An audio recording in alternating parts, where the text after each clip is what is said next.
Vous hésitez toujours sur le modèle de votre futur 125? Eh bien aujourd'hui, je vous présente la magnifique, la puissante, l'intrépide Yamaha WR125R, qui est ma moto depuis 2 ans. Son petit moteur développe 15 chevaux, ce qui la propulse à plus ou moins 110 km/h sur voie rapide. Et à cette vitesse, il ne vaut mieux pas avoir à faire de freinage d'urgence, car les deux freins à disque de 240 mm pour l'avant et 220 pour l'arrière ne vous empêcheront pas de saluer le pare-choc de la voiture qui a subitement freiné ou du piéton qui a surgi de nulle part. Prévoyez donc des lingettes pour les taches de sang éventuelles. Vous pourrez utiliser les lingettes pour nettoyer les innombrables rayons de la roue 21 pouces avant et 18 arrière.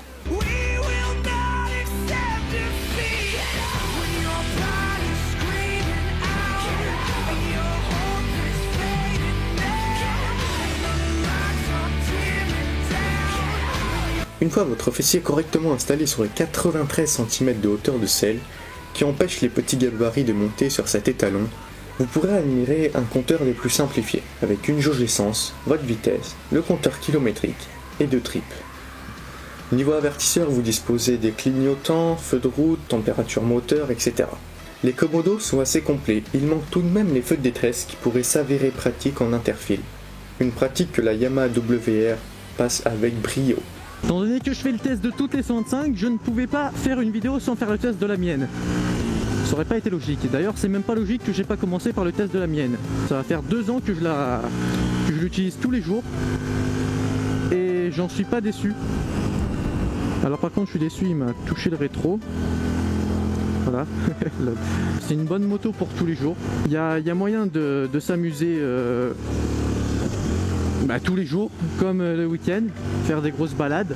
J'ai même fait un road trip de 1400 km en 4 jours avec et elle a tenu. C'est peut-être pas fait pour, mais c'était pas écrit dans le manuel que c'était pas fait pour, donc je l'ai fait, voilà. Et j'ai eu du plaisir à faire ce road trip, même si je me suis quand même senti limité. Parce que voilà, c'est une 125, donc c'est pas par rapport à la moto, c'est par rapport à la cylindrée tout simplement. Voilà, il y a des fois où quand ça monte trop, ça accélère pas. Salut. Si c'était à refaire le choix de ma moto, alors ce que je ferais déjà, c'est que je l'achèterais pas neuve, je la prendrais d'occasion. Parce que étant donné que j'ai beaucoup roulé, je vais pas pouvoir la vendre super cher. Alors que je l'ai quand même payé 3400 €, donc ça me fait un peu chier. Et si c'était à refaire aussi, je prendrais la version X, donc super motard, parce que elle correspond plus à mes besoins. C'est à dire que voilà, de temps en temps je fais le con, je vais dans la terre, mais c'est presque jamais. Alors ça me correspondrait plus d'avoir la version super motard que la version trail, même si je regrette franchement pas mon choix. Où je me suis amusé, ils s'en bat les couilles. Donc le freinage, c'est des tout petits disques, que ce soit à l'avant ou à l'arrière, donc ça freine franchement mal. Faut pas freiner au dernier moment. Moi, vu que j'ai eu que celle-là de moto, tu vois, je trouvais ça normal, donc je trouvais que c'était des bons freins par rapport à mon scooter 50. Mais à partir du moment où j'ai testé les motos des amis, forcément je l'ai ressenti. Bon, après il y a des moments où on peut quand même doubler. Là j'ai doublé en montée, donc voilà, elle n'est pas non plus à chier quoi. C'est une 125, mais ça reste une 125. Bonjour. Voilà, là où c'est ennuyant, c'est dans ces moments-là. En phase de réaccélération en montée, c'est clairement chier quoi. Mais en virage, il y a pas de problème.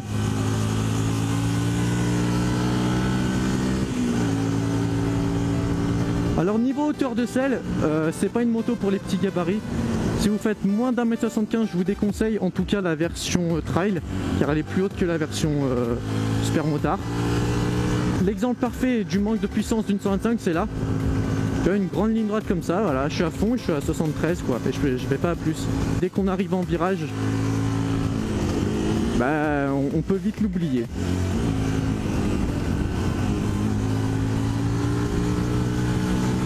Donc voilà, quand on est sur une petite route comme ça, c'est un réel plaisir.